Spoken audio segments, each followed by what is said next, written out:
Muito obrigado por escolher o Ministério de Vídeo e Áudio do Templo Batista Maranata.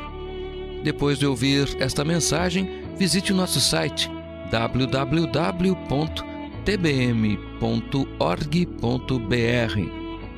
A nossa igreja oferece discipulado cristão, instituto bíblico e muitas oportunidades para o seu crescimento espiritual. Que Deus o abençoe. Maranata, ora vem, Senhor Jesus.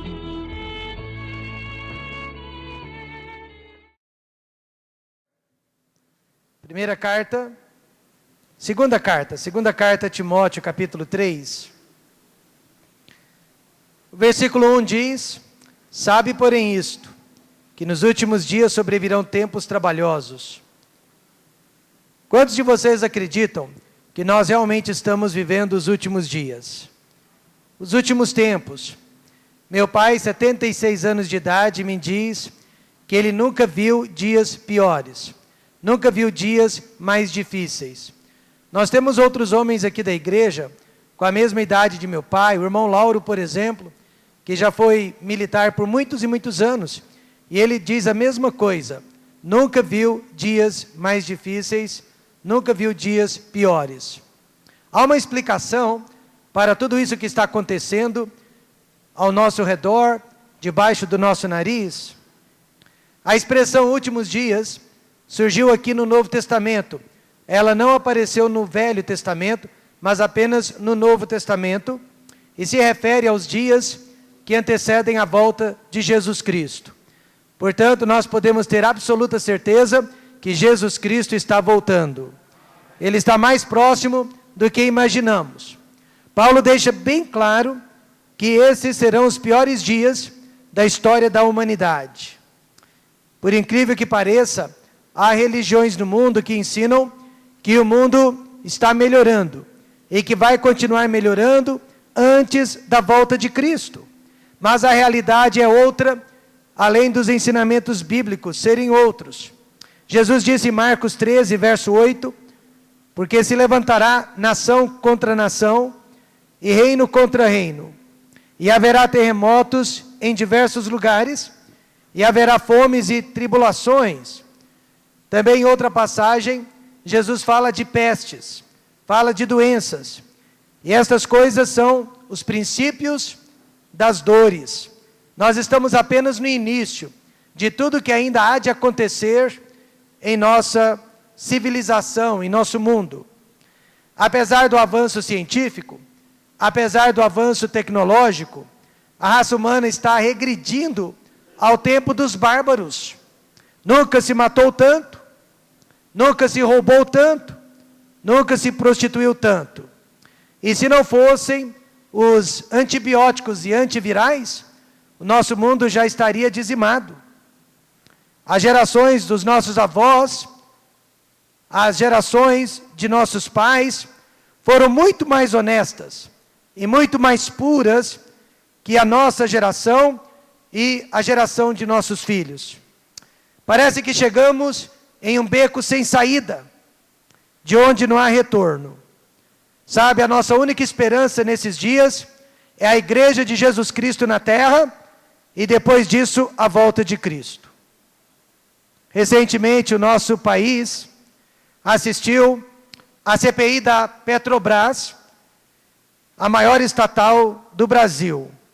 E parecia que estava tudo tão bem explicado, quando a revista Veja revelou um suposto esquema entre os diretores da empresa e políticos, combinando como seriam as perguntas e como deveriam ser as respostas. Em outras palavras, nada realmente estava sendo investigado. Ao mesmo tempo, nós estamos vendo no noticiário que a Rússia invadiu o país soberano da Ucrânia e tomou posse da Crimeia, que pertence à Ucrânia. Ao mesmo tempo, forneceu armamento bélico para os rebeldes pró-Rússia. E tudo indica que estes, por sua vez, abateram um avião com 298 vidas. 298 pessoas importantes e inocentes.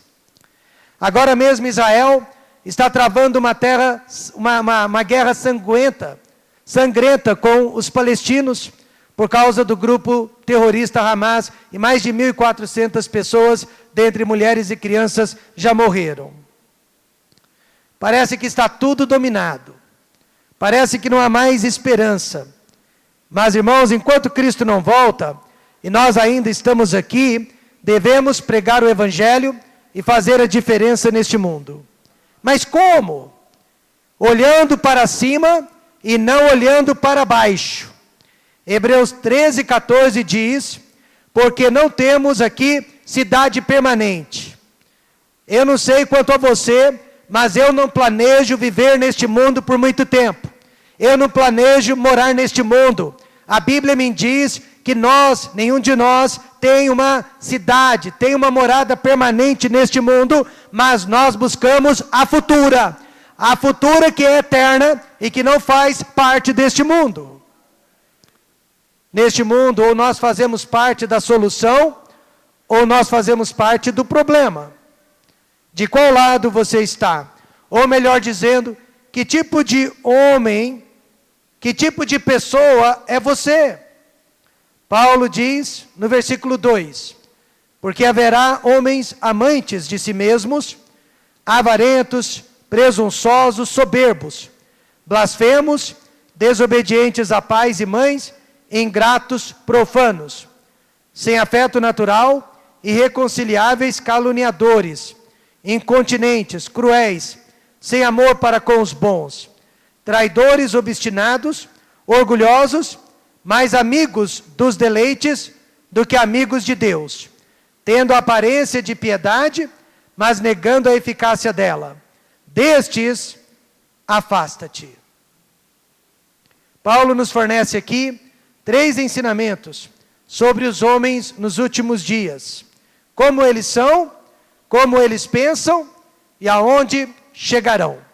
Em primeiro lugar, vamos à descrição que Paulo nos dá dos homens nos últimos dias. Como eles são? Aqui dos versos 1 até o versículo 5, Paulo descreve esses homens através de 18 adjetivos. E todos eles pejorativos, todos eles negativos.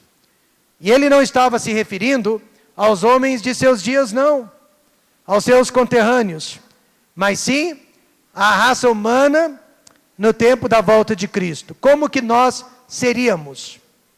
O homem sempre foi pecador, não é verdade? Mas o homem está piorando cada vez mais em seus pecados. Nós estamos, como eu disse, voltando ao tempo dos bárbaros, só que em maior quantidade. A primeira descrição de todas, Paulo disse que nós, homens, seríamos amantes de nós mesmos. E este pecado é o primeiro da lista, porque também é o pior de todos os pecados. Trata-se do pecado da autoidolatria. E sabe qual é o nome do ídolo que nós estamos adorando e servindo nesta noite? O nosso eu, nosso próprio ego, a nossa própria pessoa, narcisismo. Realmente nós nos idolatramos. Nós estamos afeiçoados à nossa própria pessoa. E este pecado de amar a si mesmo fere justamente os 2 maiores mandamentos que Deus deixou para a raça humana, que são: amarás o Senhor teu Deus de todo o teu coração e de toda a tua alma e de todo o teu pensamento. E o segundo, semelhante a este, é: amarás o teu próximo como a ti mesmo. Veja que a Bíblia nunca nos deu o mandamento de nos amarmos. Porque, irmãos, o homem nasce naturalmente com o amor próprio. O homem não precisa ser ensinado a se amar. Ninguém ama Rômulo Éden Ribeiro mais que o próprio Rômulo Éden Ribeiro. E eu sempre vou me amar mais que qualquer outra pessoa na face desta terra. Portanto, não há nenhum mandamento na Bíblia para que nós nos amemos, para que eu me ame, para que você se ame. O humanismo, que também é uma religião, diz que devemos fazer aquilo que nós gostamos, bem como aquilo que nós desejamos. Mas a palavra de Deus, a Bíblia, diz que nós devemos fazer aquilo que Deus gosta, amém, irmãos? E aquilo que Deus manda. Certo casamento quase foi destruído por causa do amor próprio da esposa. A esposa não conseguia perdoar o marido, mesmo depois de 1 ano que os dois haviam brigado. Ela ainda continuava a guardar amargura dentro do seu coração. Quando eu percebi que este era o problema, amor próprio, eu pedi que ela se assentasse em frente a um espelho grande que havia no meu escritório. E eu a coloquei na frente daquele espelho e fiz as seguintes perguntas. A irmã conhece a pessoa do espelho? E ela disse, claro que sim, sou eu mesma. A irmã ama esta pessoa do espelho? Ela disse, claro que sim, pois sou eu mesma. A irmã conhece todas as falhas, todos os defeitos, todos os problemas, todos os pecados na vida desta pessoa do espelho? E ela disse, claro que sim, pois sou eu mesma, pastor. Mas por que o senhor está me fazendo todas essas perguntas? E eu disse para ela, este é o seu problema. A senhora se ama muito mais que aos seus filhos, principalmente muito mais que ao seu marido, e por isso não consegue perdoá-lo e esquecer todas as ofensas. É amor próprio. E pessoas que se amam a si mesmas, elas estão dividindo as famílias, elas estão dividindo as igrejas, e elas estão dividindo a própria nação, porque só pensam no que é melhor para elas, e não no que é melhor para os outros. Por isso nós estamos vivendo uma divisão de classe, uma divisão dentro da igreja, uma divisão dentro das famílias. Paulo disse que nos últimos dias, os homens seriam caracterizados por este amor próprio. Eu em primeiro lugar, Deus e os outros em segundo e terceiro lugar. A segunda descrição de Paulo é que nós seríamos avarentos. E avareza significa devoção material ou amor ao dinheiro. Você sabia que hoje em dia decisões são baseadas em cima de lucro e não em cima de princípios bíblicos? Por exemplo, o mundo odeia a prática do dízimo, que nós ensinamos dentro da igreja, enquanto que o mundo defende a prática dos vícios. Você sabia que mais de 52% dos brasileiros fazem algum tipo de uso da bebida alcoólica? E que a cerveja é a bebida mais consumida em nosso país? Porém, ninguém fala da desgraça que o álcool está causando nas famílias e na sociedade como um todo. Mas o mundo odeia a prática do dízimo. Quando eu tinha apenas 12 aninhos de idade, trabalhava em uma oficina mecânica. E a minha chefe na oficina vivia me perseguindo por causa do dízimo que eu dava para a igreja. Ela era avarenta, com certeza. Certo dia, eu não suportei mais as críticas, a perseguição daquela senhora, e respeitosamente, eu fiz as seguintes perguntas. A senhora fuma? E ela respondeu, fumo. A senhora bebe? E ela respondeu, bebo. Então eu disse para ela, é uma questão de escolha. A senhora está dando o seu dízimo para o diabo, e eu estou dando o meu dízimo para Deus. Desde então ela nunca mais me criticou por causa do dízimo. Mas os avarentos estão nas igrejas também, criticando a promessa de fé para missões, criticando a inauguração, a implantação de mais uma igreja, criticando até os óbulos pastorais, porque são pessoas avarentas. E sempre que Jesus ensinava sobre ofertas, sobre doações, ele era criticado pelos fariseus avarentos. Veja, Lucas 16:14. E os fariseus que eram avarentos, ouviam todas estas coisas e zombavam dele, Porque a pessoa avarenta, ela não suporta ouvir falar de dinheiro. Ela não suporta ouvir falar de dízimos. Ela não suporta ouvir falar de ofertas. Isso acontece também dentro das igrejas, porque nós somos os homens que compõem os últimos dias.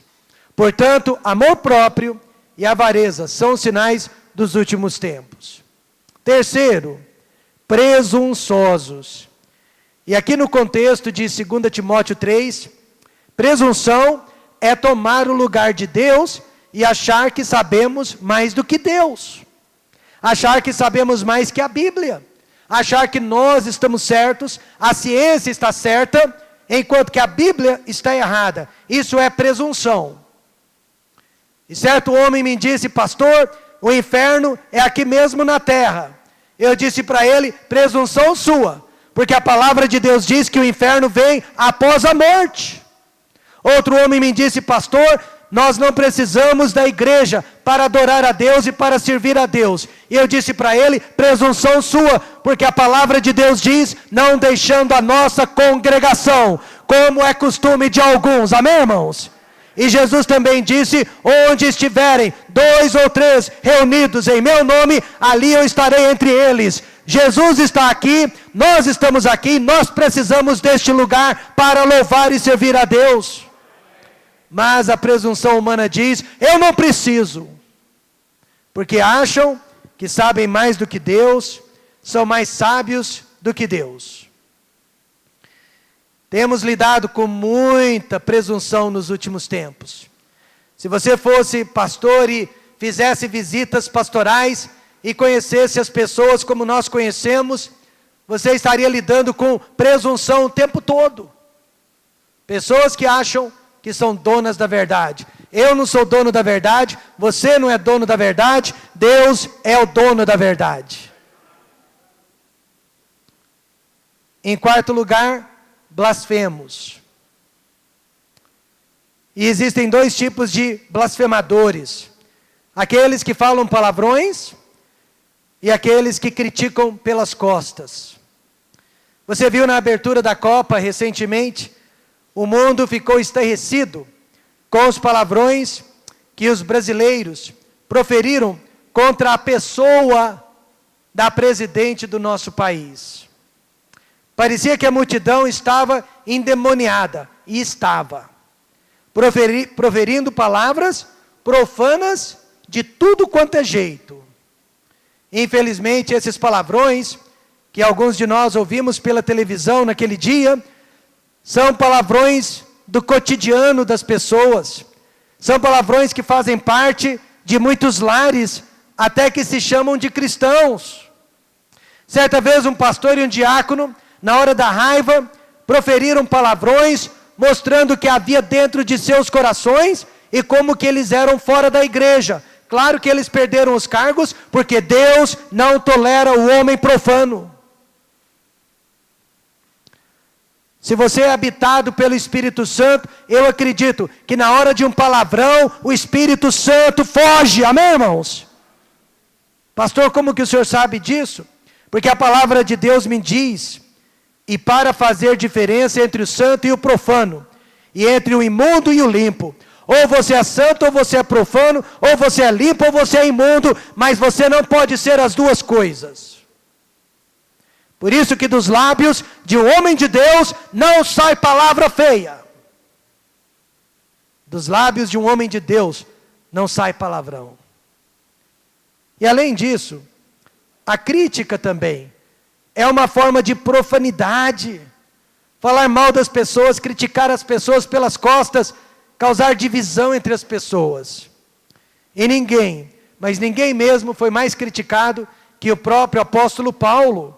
Mas ele avisou que o que ele estava passando não era nada comparado ao que nós iríamos passar, porque nos últimos tempos os homens seriam muito mais críticos do que eram no tempo do apóstolo Paulo.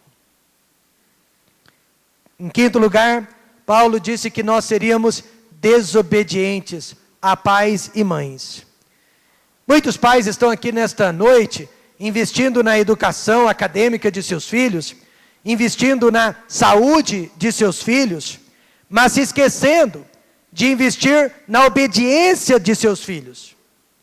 E não é à toa que, apesar de toda a saúde, de toda a educação, muitos jovens estão morrendo prematuramente nesses dias, através de drogas, doenças venéreas e homicídios. Porque, meus irmãos, a maior segurança de um jovem, a maior segurança de um filho, não é a educação, não é a saúde, a maior segurança de um filho é crescer obediente aos seus pais. Este é o primeiro mandamento com promessa que Deus fez em sua palavra. Honra teu pai e a tua mãe, para que se prolonguem os teus dias na terra que o Senhor Deus te dá. Mas Paulo diz que o mundo de hoje seria caracterizado por filhos rebeldes e desobedientes. Porém, Deus fez uma promessa para nós, os pais, que somos crentes, para nós os pais, que somos fiéis a Deus, a respeito de nossos filhos. Não trabalharão debalde. Em outras palavras, os pais não trabalharão em vão, nem terão filhos para perturbação, porque são a posteridade bendita do Senhor e os seus descendentes estarão com eles. Deus promete que o nosso trabalho não será em vão, pai, mãe.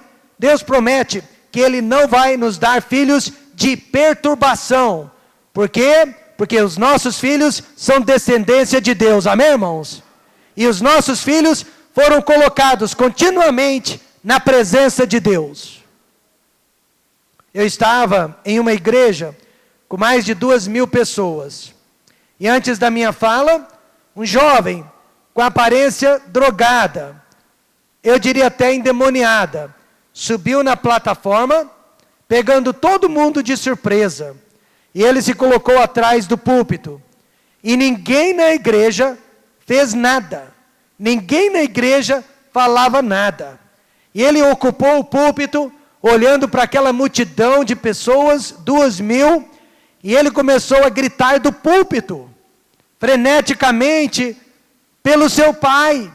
E ele dizia, paizinho, paizinho, paizinho. Chorava e ninguém fazia nada. Foi algo muito constrangedor. Mais tarde eu fiquei sabendo que ele era filho de um dos diáconos daquela igreja. Com certeza aquele filho era um filho de perturbação. Eu não quero ter um filho de perturbação, você não quer ter um filho de perturbação, mas para isso nós temos que ensinar o caminho de Deus e nós temos que seguir neste caminho. Nós temos que colocar os nossos filhos diariamente na presença de Deus. E Deus promete que o nosso trabalho não será em vão. A palavra de Deus diz, e vós pais, não provoqueis a ira a vossos filhos. Como que nós provocamos a ira aos nossos filhos? É ensinando uma coisa e fazendo outra. Querendo que eles sejam bons homens quando nós não somos. Querendo que sejam tementes a Deus quando nós não somos. Provocamos a ira aos nossos filhos. Mas criai-os na doutrina e admoestação de quem? Não, meus irmãos, nós não estamos criando os nossos filhos segundo a pedagogia do mundo, não. Nós não estamos seguindo a cartilha do MEC, nós não estamos seguindo a cartilha do Conselho de Psicologia, nós seguimos a palavra de Deus. Nós vamos criar os nossos filhos na doutrina e admoestação do Senhor. E nós não teremos filhos para perturbação. Em sexto lugar, Paulo diz que nós seríamos ingratos. Ingratidão. Gratidão é a virtude de reconhecer o bem e as bênçãos que recebemos de Deus e de outras pessoas. É uma virtude que está bastante em falta nos dias de hoje. Eu tenho certeza que, se não 100%, quase 100% de nós, já fomos vítimas da ingratidão. E também já fomos ingratos. Isso acontece o tempo todo. Há pessoas neste mundo que eu jamais conseguirei pagar. Por mais grato que eu seja, eu nunca vou conseguir pagar o meu pai, a minha mãe, por todo o bem que eles me fizeram. Eu nunca vou conseguir pagar o meu pastor e a minha igreja por todo o bem que eles me fizeram. Mas se eu não posso pagar, eu pelo menos não vou prejudicar essas pessoas, amém, irmãos? Se eu não posso pagar, pelo menos eu não vou criar tropeço na vida dessas pessoas. Ingratidão paga o bem que nós recebemos com o mal. Ingratidão retribui o bem que alguém nos fez com o mal, prejudicando justamente as pessoas e as instituições que mais merecem o nosso apoio, como, por exemplo, a nossa igreja. Um colega de ministério passou pelo vale da sombra da morte por causa da ingratidão que sofreu. Ele levou um jovem seminarista para a sua igreja a fim de treiná-lo. Confiou naquele jovem, lhe dando vários ministérios dentro da igreja. Porém, o jovem queria mais. Ele queria era ser o pastor da igreja. E sorrateiramente, ele conseguiu difamar o pastor para várias famílias dentro da igreja, causando uma grande divisão. A igreja se dividiu. O jovem não conseguiu ficar com o pastorado, pois quem deseja um pastor que divide a igreja? Mas ele conseguiu levar muitas famílias nécias. Ele conseguiu tirar muitas pessoas da igreja para abrir uma outra igreja. E este meu colega foi hospitalizado e até precisou passar por algumas cirurgias no trato digestivo. Nunca vimos tanta ingratidão como nos dias de hoje, e principalmente dentro de igrejas. Mas sabe, gratidão é uma virtude que nós ensinamos para os nossos filhos desde pequenininhos, e demonstrando para eles também que nós somos pessoas gratas. Em sétimo lugar, Paulo disse que os homens de hoje seriam inversores de valores. No versículo 3, ele coloca todos esses problemas num só versículo. Sem afeto natural, irreconciliáveis, caluniadores, incontinentes, cruéis, sem amor para com os bons. Lembre-se, Paulo não estava falando dos homens de seus dias, mas sobre os homens dos meus dias, dos nossos dias. Durante o Império Romano e durante toda a história da humanidade, sempre houve pessoas assim, mas em menor quantidade. Hoje está tudo dominado. Chamam de bom o que é mal: divórcio, aborto, homossexualismo, sexo fora do casamento. Isso tudo é bom. E até o uso recreacional da maconha é bom.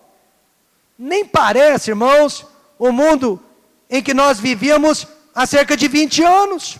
Eu não estou falando 100 anos, eu não estou falando 200 anos, eu estou falando nem parece o mesmo mundo de 20 anos atrás.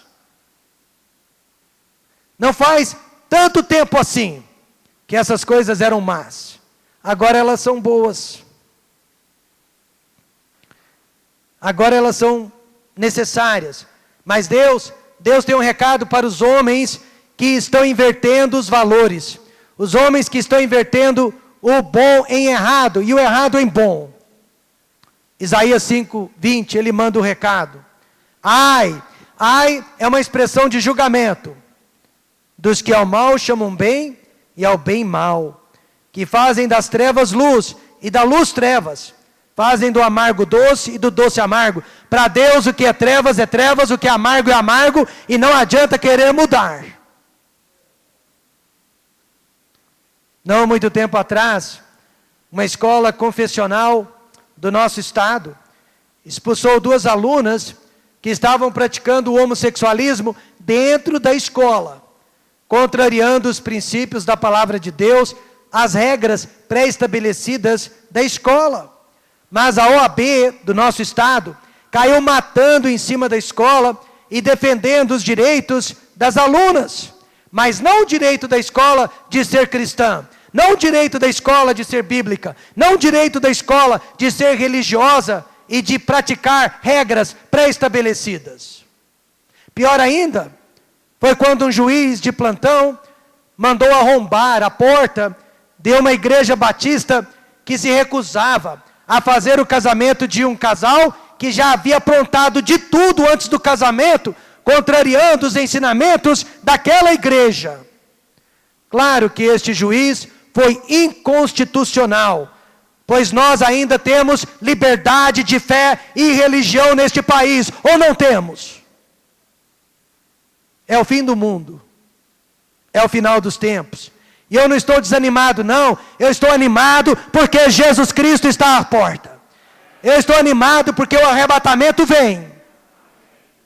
E eu sei que para melhorar, tem que piorar.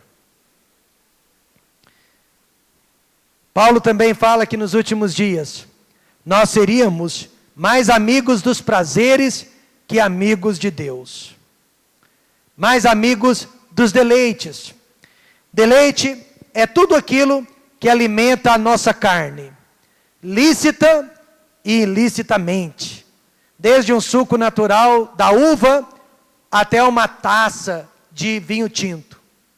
Ambos nos dão prazer, mas um é lícito, o outro não é. Aqui Paulo está falando dos prazeres ilícitos. Todo prazer, por mais inocente que seja, mas que toma o lugar de Deus em nossas vidas, se torna um pecado, se torna um tropeço. E Paulo disse que nesses dias, nós daríamos mais valor ao entretenimento que à palavra de Deus. Certa mãe acordou no domingo pela manhã e disse para o marido: telefone para o pastor, diga para ele que acordei com dor de cabeça e hoje nós não iremos à igreja. Quer dizer, uma única pessoa acordou com dor de cabeça, mas a família inteira deixaria de ir à igreja. 3 horas mais tarde, a família inteira foi fazer compras e almoçar no shopping center. E a filhinha caçula inocente, na hora de orar pela comida, agradeceu a Deus. E disse: obrigada, Senhor Jesus, por ter curado a dor de cabeça da mamãe, para que pudéssemos vir ao shopping center. Em outras palavras, ele não poderia tê-la curado para ir à igreja, mas poderia tê-la curado para ir ao shopping center. E esta é a mensagem que muitos pais estão passando para os filhos nos dias de hoje. Que o entretenimento é mais importante que o nosso compromisso com a casa de Deus. Paulo ensina que o homem que vive para os prazeres se torna inimigo de Deus e idólatra da sua própria barriga. Você já ouviu isso antes? A pessoa que vive para os prazeres, ela é idólatra da sua própria barriga. Ela adora a sua própria barriga, o seu ventre. De onde tiramos isso? Da palavra de Deus, é claro. Filipenses 3,19 diz: cujo fim é a perdição, cujo Deus é quem? A barriga, o ventre. E cuja glória é para a confusão deles, que só pensam nas coisas terrenas, só pensam nas coisas da terra. Da barriga procedem os maiores prazeres físicos que o homem pode sentir. E esses prazeres estão tomando o lugar de Deus. Meus amados irmãos, você e eu fazemos parte desta era, mas nós não precisamos fazer parte desta cultura. Jesus nos chamou para sermos o sal da terra e a luz do mundo. Ele nos chamou para fazermos a diferença. Mas vejamos agora a decepção dos homens nos últimos dias. Nós vimos a descrição deles. Agora veja a decepção, veja como eles estão enganados. Paulo diz: não irão porém avante, porque a todos será manifesto o seu desvario, como também o foi o daqueles. Não irão avante? Esses homens estão enganando, mas também sendo enganados. Porém haverá consequências. Agora, de que forma eles estão enganando? Primeiro, através de uma aparência religiosa falsa. Depois, através de uma aparência intelectual também falsa. No versículo 5, Paulo diz que eles teriam uma aparência de piedade, tendo aparência de piedade, mas negando a eficácia dela. Destes, afasta-te. E o que é aparência de piedade? Significa ser um bom religioso por fora, através das roupas, através dos olhares, através da fala, até através do comportamento, mas por dentro, ser uma pessoa completamente perdida, como os fariseus. Quando Jesus veio ao mundo, ele se encontrou com os fariseus, que seguiam rigorosamente os rituais da lei, mas eram orgulhosos e odiosos por dentro.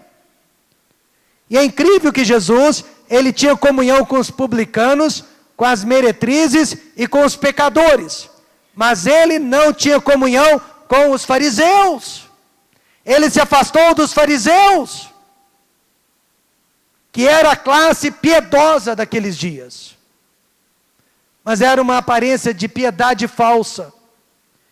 E Paulo disse que quando encontramos pessoas assim, precisamos nos afastar delas. Por quê, pastor? O comentarista bíblico, Matthew Henry, responde a esta pergunta.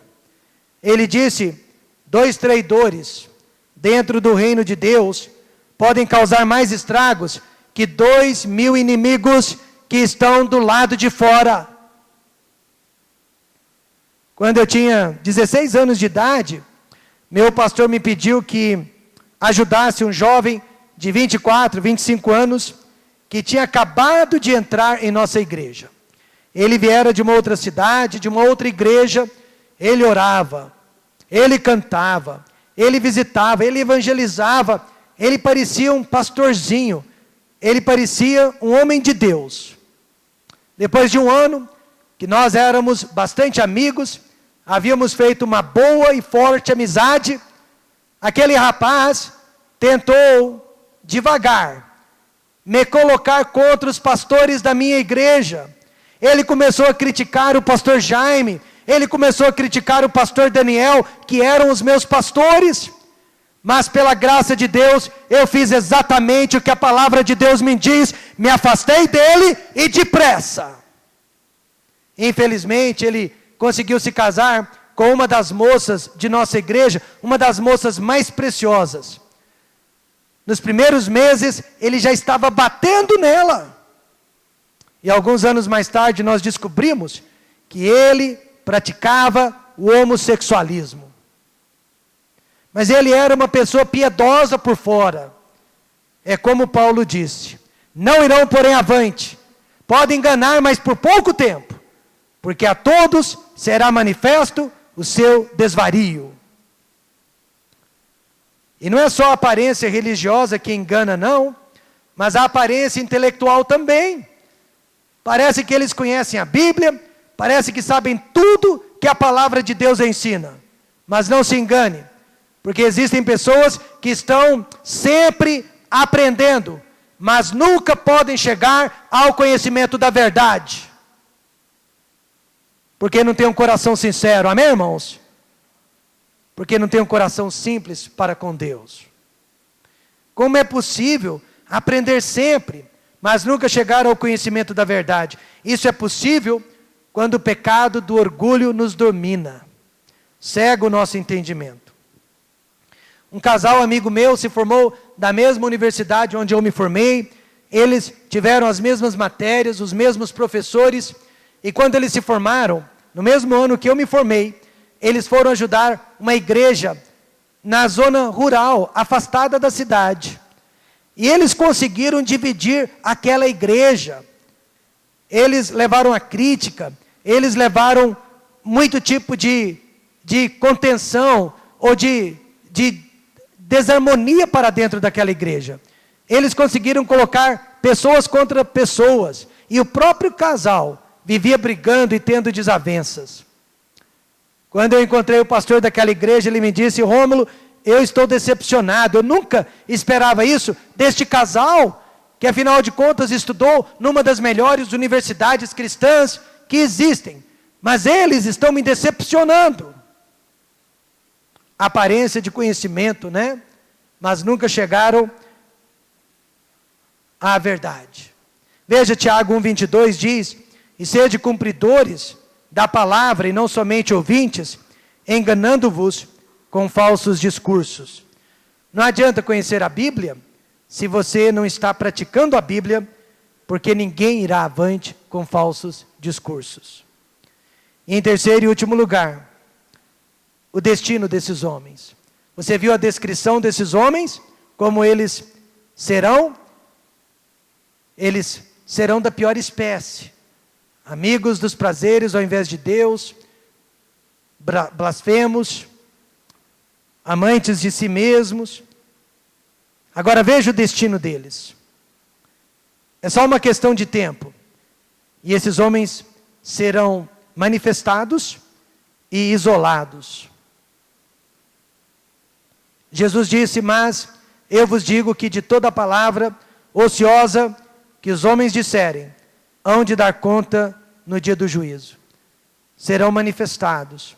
Pior ainda, se não forem salvos, serão isolados. Mateus 25:41 diz: então dirá também aos que estiverem à sua esquerda: apartai-vos de mim, malditos, para o fogo eterno, preparado para o diabo e os seus anjos. Não é à toa que Paulo disse que os últimos dias, ele disse aqui, serão trabalhosos. Trabalhosos significa difíceis. Mas nós temos proteção dentro da casa de Deus. Eu já sou pai de 2 moças adultas, mas se eu fosse ser pai novamente, eu jamais tentaria fazê-lo sem uma igreja. Amém, irmãos?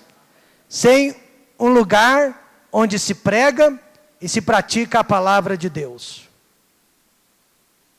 Eu lamento tanto que minhas filhas cresceram sem a escola cristã Jaime Rose, mas hoje a maioria de vocês tem a escola cristã Jaime Rose. Amém, irmãos? Nós ainda temos neste mundo alguns lugares de proteção, mas mais importante que a igreja, mais importante que a escola, é dentro da nossa casa. Dizem que 70% dos acidentes com crianças acontecem dentro da própria casa. Nós temos que proteger nossos filhos dentro da nossa casa. É o lugar de maior segurança. Estou casado há 24 anos. O ano que vem nós fazemos bodas de prata. Lá em São Paulo nós falamos bodas, o O aberto. Aqui vocês falam bodas. Qual que é o certo, Aline? Os dois, né? Depende da região. Mas eu sou grato a Deus e a minha esposa em poder dizer, depois de 24 anos, que nós dois nunca brigamos. Nunca. Minhas filhas nunca assistiram a uma briga entre nós. Isso não quer dizer que eu nunca irritei a minha esposa. Eu acho que eu consigo irritá-la pelo menos uma vez por semana. Mas isso quer dizer que ela perdoa com muita facilidade. Ela esquece com muita facilidade. E devido ao dom de misericórdia da minha esposa, nós nunca brigamos. E quando há uma ameaça de briga, eu digo para ela: cuidado com o nosso testemunho, senão eu nunca mais vou poder falar o que eu falo. Não, nós não brigamos, nem ameaçamos uma briga. Pastor, como que isso é possível? É possível se você seguir a receita da palavra de Deus. E a receita é simples: vós maridos, amai vossas mulheres como Cristo também amou a igreja e a si mesmo se entregou por ela. Você ama a Elines como Cristo amou a igreja, Zander? O João ama a Madalena como Cristo amou a igreja? O Adriano ama a Sueli como Cristo amou a igreja? Porque se ama, não haverá brigas. O problema é que às vezes os maridos se amam mais que as próprias esposas. E se amam mais que os próprios filhos. Sim, os últimos dias estão sendo difíceis. Muitas pessoas me procuram: pastor, o que está acontecendo neste mundo? Elas querem saber o que está acontecendo no Oriente Médio. Elas querem saber o que está acontecendo lá na Rússia, na Ucrânia. Elas querem saber o que está acontecendo no Iraque. São os últimos dias. São os princípios de dores. Mas nós temos proteção até a volta do Senhor Jesus Cristo. Fora da igreja não há proteção. Mas dentro dela há. Então, homens de Deus, não troquem o reino de Deus pelo reino deste mundo, onde os homens são amantes de si mesmos, avarentos, presunçosos e blasfemos, desobedientes, ingratos, inversores de valores, e mais amigos dos prazeres que amigos de Deus. Não troquem o reino de Deus por este reino que eu acabei de descrever. Faça então como Moisés. Escolha fazer parte do povo de Deus. Hebreus 11:25 diz: escolhendo antes ser maltratado com o povo de Deus, do que por um pouco de tempo ter o gozo do pecado. O pecado produz gozo sim, mas é por pouco tempo. Não vale a pena. Agora, quando você faz a vontade de Deus, não é por pouco tempo, mas é para sempre. Então fica aqui o desafio para os pais que já têm filhos adultos, como eu, para os pais que têm filhos adolescentes, para os pais que têm filhos jovens, para os pais que têm filhos crianças, para os pais que ainda vão ter filhos. Fica aqui o desafio. Coloque Deus em primeiro lugar. E sabe você? Pega o seu narcisismo, pisa em cima dele e manda para o inferno. Nunca se ame mais do que a Deus e mais que ao próximo. E você será a pessoa mais feliz do mundo se fizer isso. Vamos fechar os olhos e vamos orar.